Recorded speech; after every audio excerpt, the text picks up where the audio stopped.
여기서 진짜 흥미로운 거 전체 시장을 이제 4개로 조망해서요. 이제 결론을 내야 되기 때문에 별말 짓겠습니다. 제가 한 5분 늦게 올라왔으니까 한 이 정도로 해가지고 저희 전체 시장은 면적 기준으로 소형과 대형 그리고 가격 기준으로 저가와 고가 이렇게 나눴습니다. 회색 원은 실수요예요. 회색 원은 실수요이고요. 실수요 분들은 세금에 예민하게 생각할 필요가 거의 전혀 없으세요. 9억 원 이하 주택은 양도세 빵원이고 9억을 초과하더라도 공제율이 아주 높기 때문에 뭐라 그럴까 근로소득세율보다 더 낮은 세금을 내게 돼요. 무조건 1주택자인 경우에는. 그러니까 1주택자는 세금을 민감하게 생각할 필요는 전혀 없죠. 그러나 투자로 부동산 보시는 분들은 세금에 예민하죠. 그래서 투자로 보시는 분들이 봤을 때는 저 왼쪽 위에 소형 저가로 녹색 칸으로 되어 있는 저 부분이 지금 양도세가 낮은 구간이고, 그리고 종부세 같은 경우에는 청약 조정 지역은 종부세를 합산하고 비규제 지역은 종부세를 배제하기 때문에 비규제 지역으로 약간 투자 수요가 올라가는 그런 효과가 조금 있었어요. 그래서 작년에 아까 서울시랑 경기도 차트 보셨지만 서울과 경기도가 다 하락하고 있는데 지금 신고가가 나오고 있는 단지들은 대부분의 비조정 지역이었던 인천, 부평, 부천, 수원의 광교 제외 지역, 그 다음에 뭐 이제 뭐라 그럴까 의정부하고 양주 덕정이랑 그 다음에 뭐 이런 지역이 용인 수지나 이런 데는 다 조정 지역이었었기 때문에 이제 그동안 외면받았던 이런 지역들에서 신고가가 계속 막 발휘되고, 특히 부천시 같은 데 엄청나게 발휘됐고, 그러다 보니까 이런 지역 역시 얼마든지 청약 조정이 될 수 있다고 개인적으로 생각합니다. 파주운정 신도시 역시 GTX와 비규제 지역의 여파로 11월 이후에 신고가가 나오는 단지들이 있고, 그러다 보니까 이제 이런 풍선 효과들이 전반적으로 있죠. 그러나 녹색 원이 작거든요. 종전에는 막 이제 모든 부동산에 대해서 제한 없이 취득할 수가 있었는데 지금은 저렇게 서울, 경기 외곽으로 가야 되고, 그러다 보니까 투자 대상군이 종전만큼 많지 못하고 많은 자금이 저희 하나금융 고객들이 공통적으로 얘기하시는 부분 중에 하나가 이제 살 게 없어졌다. 살 게 없다. 현금 들고 뭐 해야 돼요? 약간 이런 질문을 정말 많이 하시더라고요. 그래서 이렇게 저 정책 효과가 정말 단기간에 잘 먹힐 줄이야.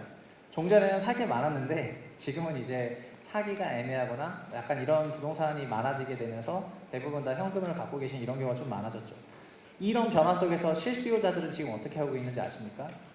이제 소형 고가주택을 다주택자들이 더 사지 못하는 환경 속에서 이제 실수요자들이 저기를 녹화할 수가 있게 되는데 이렇게 된 겁니다.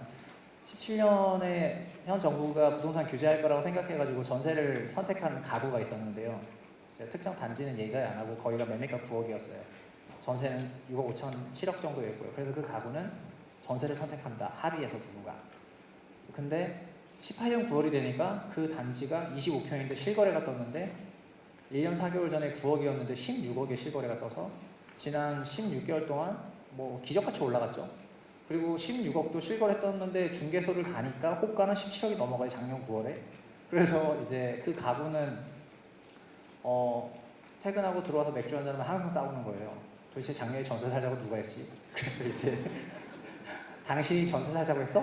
여보가 전세 살자고 했잖아. 해서 이제 서로 막 누가 더 전세 살자고 세게 얘기했어서 엄청나게 막 이제 싸웠죠. 싸웠는데 올해 3월이 되니까 그 부동산이 13억의 실거래가 두 건이 빵빵 뜨는 거죠. 그러니까 이것 봐라. 작년에는 16 실거래에 17호가였는데 올해는 13 실거래에 가보니까 내고도 될 것 같아요. 5천만 원 이상. 그러면 12억 5천도 될 것 같아요. 그러면은 저희가 17년 5월에 전세 계약했으니까 19년 5월이 갱신 계약인데 19년 3월 실거래 딱 보자마자 어떤 생각 드냐면은 이렇게 낙폭이 큰데 20% 이상 조정받았는데 내가 이걸 잡아야 될까? 이게 1주택자들의 마음이죠. 이게 17년, 16년에 전세를 선택했거나 18년에 전세 선택하신 대부분의 구매력이 있는 1주택 가구들이 사실 제가 고가주택만 예시를 들었는데요. 고가주택 아닌 것도 거의 똑같아요. 2013년부터 18년까지 계속 상승했는데 이 기간 동안에 주택을 소유하지 않았던 그런 많은 가구들이 지금 구매력을 일으켜서 사고 싶어하는 그런 구간에 진입을 하게 되면서 이제 저는 투자 수요가 시장 전체 수요의 절반 정도인데 지금 투자 수요는 굉장히 잠잠해졌다고 느껴져요. 그러니까 국토부가 그런 식으로 발표를 하죠. 서울시 전체 투자 수요 비중 40%로 줄었습니다. 특정 구는 20%대로 줄었습니다. 그러니까 시장 굉장히 잠잠합니다. 이렇게 발표를 하고 있는데 반대로 그 나머지 수요였던 그 실수요 분들이 이제 그동안에 응어리졌던 그런 울분을 담아가지고 이제 지금 적극적으로 부동산 매수 시장에 나서고 있는 게 요즘의 분위기다 이렇게 말씀을 드립니다. 다만 새삼 그 실수요와 투자 수요를 비교했을 때 투자 수요가 정말 대단하다고 느끼는 게 그 거래량을 일으키는 규모의 정도가 달라가지고요. 이제 뭐랄까 작년이나 재작년처럼 정말 이렇게 상승하나? 약간 이런 느낌이 줄 정도의 상승은 절대 못 만들고 있죠. 그냥 왜냐면 실수요는 정말 여러 가지 좌고우면하면서 매수를 하니까. 그래서 차트 하나만 보여드리고 마무리 짓겠습니다.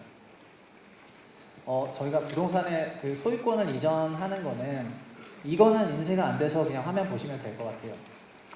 부동산 소유권 이전은 매매, 증여, 분양권 전매, 기타 이전 이런 식으로 소유권이 이전이 되는데요. 이게 그냥 전국이거든요. 전국적으로 봤을 때는 소유권 이전이 점점 줄어드는 게 약간 티가 그렇게 막 나는 건 아니죠. 아, 소유권이 저렇게 이전이 되는구나. 저희가 매매만 있다고 생각하는데 매매는 거래가 찍히니까 실거래가가 찍히지만 증여는 안 찍히잖아요. 그러나 증여 역시 소유권 이전이기 때문에 증여도 저렇게 있구나. 그리고 분양권 전매도 맞다 우리 분양권 전매도 되는 거였지. 분양권 전매도 되고 기타는 청약을 말하는 거거든요. 청약도 하면서 소유권이 이전되죠. 저 4가지 방식으로 인해서 소유권이 이전이 돼요. 그러나 부동산 시장이 조금 규제 속에서 약세장을 만나면서 소유권 이전 건수는 전반적으로 줄어들고 있습니다. 서울시 볼까요? 서울시는 가장 드라마틱한 게 매매 거래가 그 감소하는 게 정말 체감이 될 정도로 매매를 거의 안 하고 있죠. 소유권 이전 어떤 방식으로 진행하고 있느냐 보시다시피 증여로. 그러니까 그리고 청약의 서울 분양은 이제 올해도 한 4만 세대 정도 되는데요. 지금은 분양권 전매가 거의 안 돼요. 2017년까지만 하더라도 분양권 전매를 통해서 소유권 이전이 많이 됐습니다. 그러나 17년 6.19 대책 때문에 분양권 전매 막힌 다음부터는 전매가 거의 안 되고 지금 딱 3개 매매, 증여, 청약 이 3가지 방식으로 소유권 이전이 되고 있습니다. 그리고 매매는 전년비 거의 40% 이상 감소했고 아파트 매매 거래 같은 경우에는 거의 50-60% 정도 감소했고요. 이렇게 이전이 되고 있습니다. 시장은 굉장히 잠잠한 거예요. 지금 실수요자들이 지난 몇 년간의 상승장을 놓치신 분들이 열심히 대출을 일으키고 그 마음을 불러일으켜서 부동산 매매 시장에 나서고 있음에도 불구하고 과거 수년 동안 그 시장을 끌고 가던 투자 수요가 현재 존재하지 않기 때문에 고가구 주택에 대해서 이분들은 뭘 하고 계시냐면 열심히 절세하고 계시죠.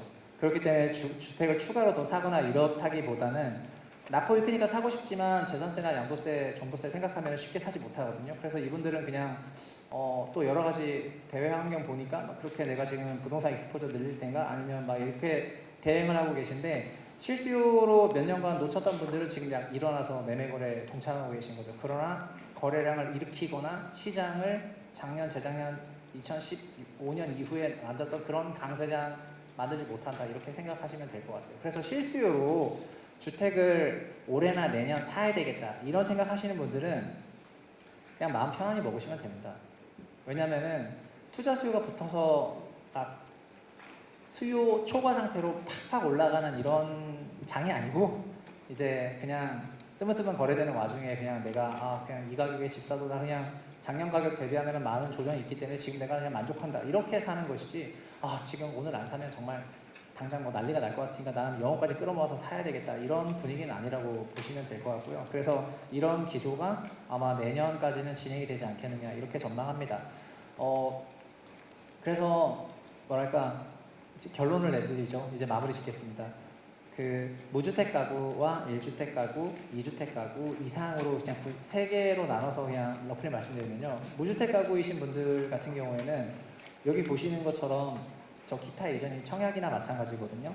무주택 가구가 지금 거의 100% 정도, 96% 이상 청약 시장에 당첨되고 있으시기 때문에 무주택 가구는 기존 주택을 매수하시는 것도 좋지만 청약시장 계속 녹화하시는 거 권장을 드리고요. 다만 청약이라는 게 서울시 청약이라는 게 올해 내년 4만 가구밖에 안 되지 않습니까? 그래서 이렇게 물론 경기권도 청약하시면 되죠. 그리고 무주택인 경우에는 구매력의 문제 때문에 경기에서부터 점점 서울로 들어오게 되는 이런 그런 테크트리를 타게 되실 텐데 경기권 청약도 얼마든지 좋은 물건들이 많기 때문에 넣으실 수 있으면 최대한 넣어보세요. 다만 구축 아파트 중에서 조정이 좀 크다. 특히 19년에 실거래가 됐다.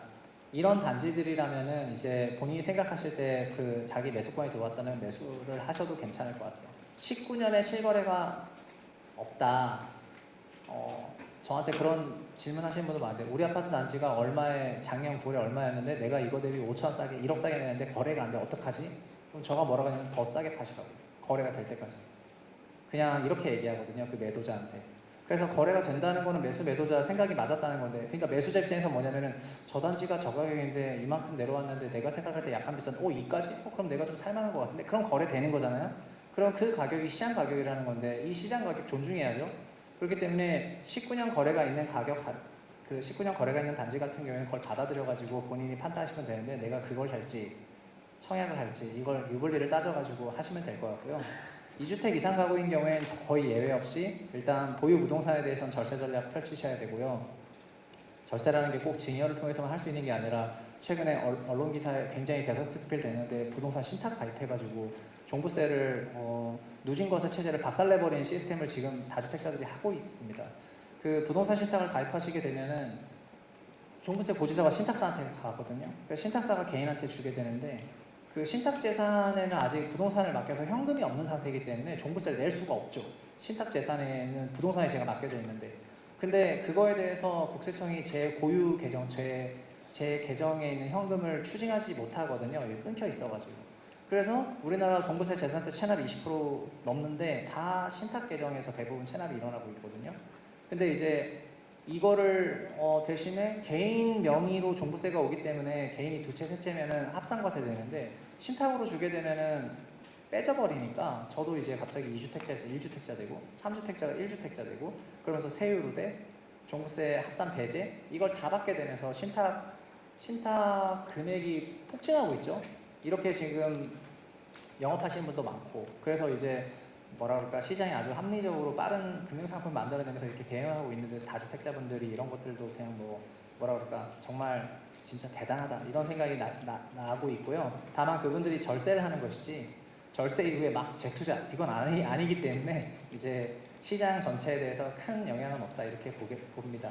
그리고 정말 투자를 하시게 되면은 밖에도 해외 그 부스가 있는데 저희가 현재 우리나라 세법상 가장 유리한 거는 해외 주식을 개인이 투자하시는 게 분리과세 22% 단일세이기 때문에 정말 유리하거든요. 그리고 해외 주식 같은 경우에는 제가 증권사에 있어서 그런 얘기하는 게 아니고요. 우리나라 주식은 손익을 안 더해주는데 해외 주식은 손익을 다 더해주거든요. 그래서 이제 A 주식은 벌고 B 주식은 잃었는데 합산해가지고 수익이 났을 때만 과세하니까 지극히 합리적이죠. 이 손익합산 제도는 OECD 국가 다 하고 있는데 한국만 안 하고 있습니다. 그래서 내년에는 우리나라도 손익합산을 받아들일 것 같아요. 참고로 부동산이 왜 합리적이냐면 부동산 손익합산 되잖아요. 부동산 손실금액이랑 이익금이랑 합쳐가지고 양도세 신고할 때 예정 신고 아니라 확정 신고할 때 그렇게 하면은 돌려받게 되는데 주식만 손익합산 안 해주거든요. 국내 주식에 대해서만. 그래서 해외 주식은 손익합산 해주기 때문에 굉장히 유리하고 이런 부분을 잘 활용하셔가지고 자산 포트폴리오를 좀 정비하시고 이런 것들 전략을 잘 수립하시면 어떨까 이렇게 생각합니다. 제가 오늘 한 단어로 전체를 요약한다면 여유, 마음의 여유를 가지세요. 마음의 여유를 가지고 이렇게 시장을 대응하시면 어떨까 싶습니다. 감사합니다. 예, 자, 좀 도움이 됐습니까? 저희가 이제